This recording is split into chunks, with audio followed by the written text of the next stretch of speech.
Arknights, a popular mobile gacha tower defense game developed by Hypergriff and published by Yostar, where you assume the role of the Doctor, the amnesiac tactical leader of Rhodes Island, a pharmaceutical, medical, and self-defense company that is researching a cure to Oripathy, a deadly disease that affects many inhabitants of Terra.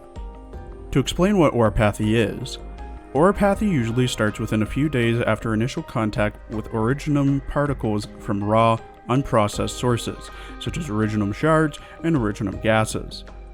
The infected will begin to exhibit hardened skin on the site of contact, which will then turn dark and start to rise in elevation similar to a regular scab. After a few more days, the infected will often experience internal burns, and the blackened spot will continue to harden to the point of crystallization, like that of Originium crystals, which become the telltale sign of Oripathy, and is typically preceded by lesions in the shape of radiating lines on the outer skin. As such, Oripathy is comparable to cancers in our world, at least superficially. Further contact with Originium and overusing Originium arts are the main factors which accelerate the process of Oripathy. The crystallization will continue to spread throughout the infected's body, causing pain and discomfort and inhibiting their ability to respirate and properly intake and distribute nutrition, eventually causing organ failures which are fatal to the infected.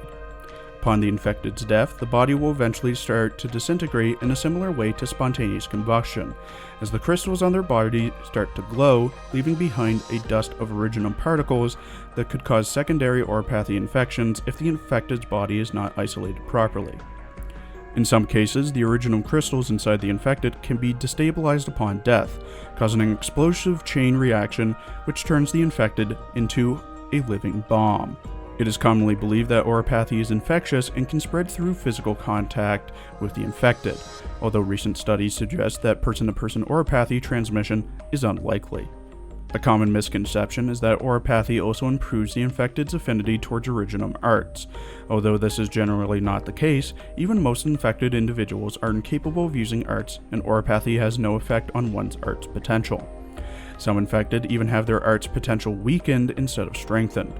The infected, however, are able to use arts without a catalyst, e.g. staves, at the cost of worsening their Oripathy as mentioned above. As Terran society has been highly dependent on Originium since ancient times, Oripathy can be found in all Terran countries and territories, thus making it a pandemic. For the stages of Oripathy, the severity of one's Oripathy can be measured through how much Originium particles have been assimilated with the infected cells, cell Originium assimilation, and the density of Originium particles in every liter of the infected's blood Originium crystal density. Using this method, Oripathy is divided into 3 stages: 1, early, 2, mid, and 3, late. However, the characteristics of each stage often overlap with each other, as seen with Cliffheart and Franca, whose blood Originium crystal densities are 0.28 and 0.34 parts per liter, respectively, yet are considered to be nearing stage 2. Some of the notable cases of Oripathy and their symptoms are CAB, 9%, 0.31 parts per liter, obsession with weapons, amplified Originium arts. Estelle, assimilation 16%, density 0.31 parts per liter, unnatural horns. Aephala, 8%, 0.5 parts per liter, loss of hearing and sight.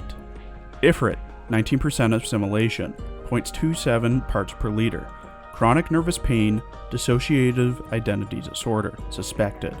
Lapland, 13% assimilation, 0.27 parts per liter, obsession with Operator Texas, amplified physical strength.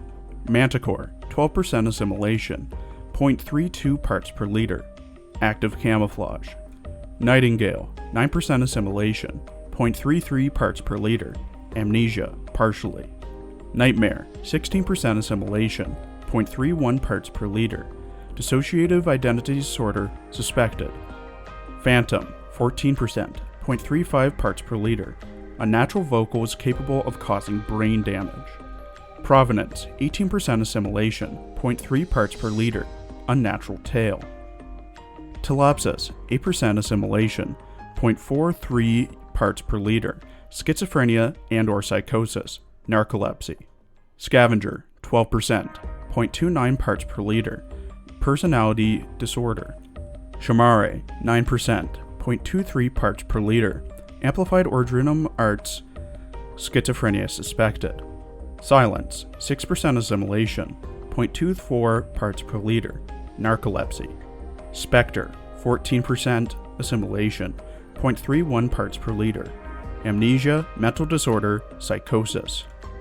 As for treatment, so far there is no known cure for Oripathy, although Rhodes Island is actively trying to find one.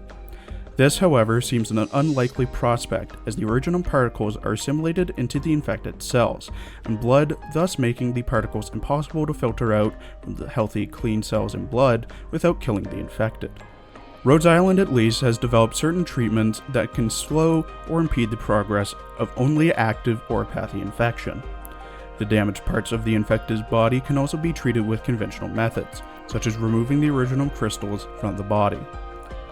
Oripathy has a near 100% mortality rate, with a select few managing to slow or even halt their Oripathy's progress, though the condition itself remains.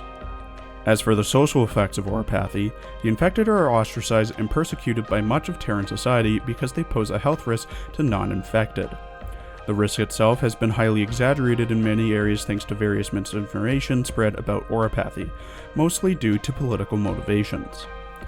This is especially prominent in countries such as Ursus, where the infected are subject to forced labor and gulag-like origin of minds, which only worsens their Oripathy, and in Lithuania, where an infected whose Oripathy reaches a certain limit is euthanized.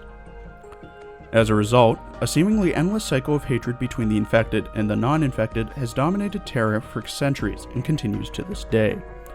Many have attempted to break the cycle through both peaceful and violent means. The most recent dichotomy of peaceful and violent activism is between Rhodes Island, who seek a more rational, moderate approach to mitigating the infected suffering, and Reunion, who adopt a radical method, delivering retribution for the infected's plight on the non-infected and Terran society instead. The Rhodes Island Pharmaceutical Company was founded roughly 3 years before the beginning of the game, with Amiya acting as the CEO. It primarily focuses on the treatment of the infected, and, on a broader scale, to bridge the divide between the infected and uninfected. It has quickly built quite a reputation for itself as both a treatment center as well as an expert in dealing with issues regarding the infected. It actively seeks out new recruits, providing them with generous working and living conditions as well as cutting-edge equipment. This allowed them to attract many talents and Oripathy patients from all over Terra, although admittedly some do decide to leave after finding out Rhodes Island's true purpose. Of course, trust is an everlasting issue. Not many are willing to trust an organization led by the infected, not authorities, and not even the infected themselves. And this in turn created countless obstacles. Many come to understand Rhodes Island over time, but unfortunately, some never do. But Rhodes Island isn't just a pharmaceutical company, and the history of the Rhodes Island Landship dates back much, much further. Many years before, during the Kazdel Civil War, a group of Sarkaz mercenaries led by Inns and Headley was commissioned to escort a convoy through Kazdel. This convoy, as they later discovered, contained an ancient landship that was dug up in Rim Billiton, which was named Rhodes Island, after the name was found in the documents deep inside the ship. When the Civil War ended, the landship left Kazdel, and the Rhodes Island Pharmaceutical Company was later formed. The landship came with a slew of ancient technology that not even Closure, the self-proclaimed genius, knew how they work. Thus, obviously, when something breaks, the easiest solution is to just replace it with something that's workable. The current Rhodes Island landship is larger, with enough room to house all the departments, helipads for VTOL aircraft, and even has a farm complete with animals and tractors. Some of its systems were replaced by Closure, and the ship itself cannot operate without her. It is speculated to be over 800 meters in length from the concept arts, more than twice the size of Nimitz-class aircraft carriers, the largest warships currently built.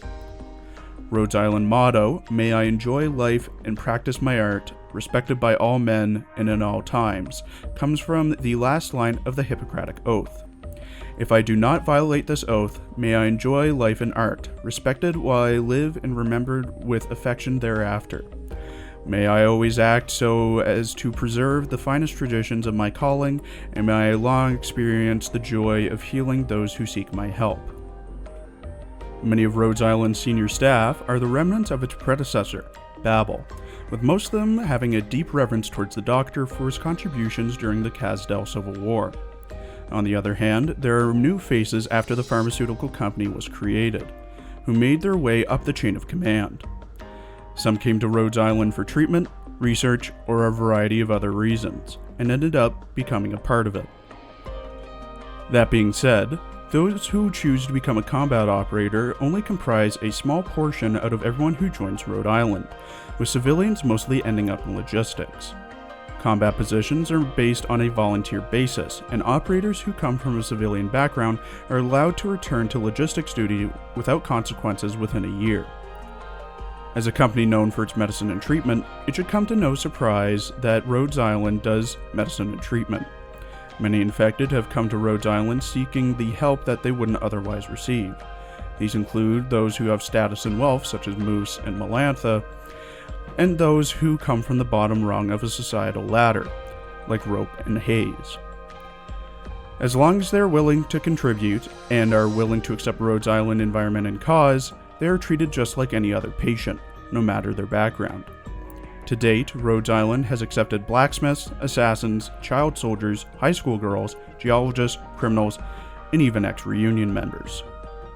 For those who cannot afford treatment, as long as they can provide services for Rhodes Island, such as washing dishes, among other menial things, Rhodes Island will take them in. Even children Rhodes Island picks up will be taught by other operators, and do what they can to contribute. Those affected with Rhodes Island will often wear an infection monitor bracelet, no matter if they're infected or not. The bracelet can track the infection progress and monitor body signals. As a company that tries its best to maintain its neutral status as it slithers its way between political forces, Rhodes Island's armaments cannot be compared to that of a country or even a city. Elite operators such as Blaze and Rosemontis have their own custom weapons designed to complement their arts or fighting styles, while normal operators wield standard swords and staves if they do not have their own. Rhodes Island itself possesses numerous land vehicles and at least 3 aircraft, and several training rooms are available on board for training. When an infected individual dies, their body can crystallize and turn to dust, causing secondary infections.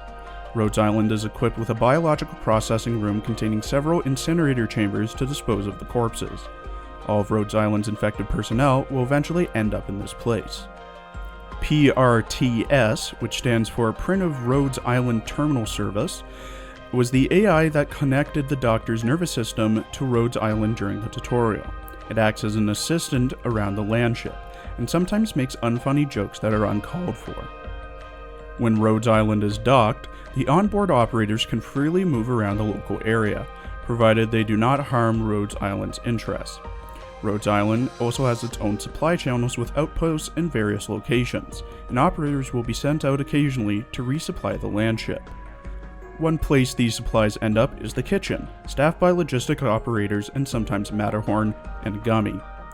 Apart from cooking, another part of the job is keeping Seaby out of the kitchen. Of course, not all those on the Landship are operators or patients. Wiki, for example, worked under closure for a while as an engineer before she decided to step out onto the battlefield. Many more are like her, simply doing what they wanted or needed to, only within the setting being a Landship. With such a widespread outreach, Rhodes Island has many relations with other organizations, such as Black Steel International, Rhine Lab, Lungman Guard Department, Raytheon, Penguin Logistics, Glasgow Gang, Carlin Commercial, The Followers, Ursus Student Self-Government Group, Contingency Contract, Lee's Detective Agency, King's Wand, and Azazel. Thank you for watching. The information read aloud was taken directly from the Gamepress Arknights page in the Arknights fandom wiki. I did not write this whatsoever, I was purely speaking it. The next few videos planned are character profiles from each of the games, going in numerical order for Girls Frontline and Azure Lane, and starting from the center for Arknights.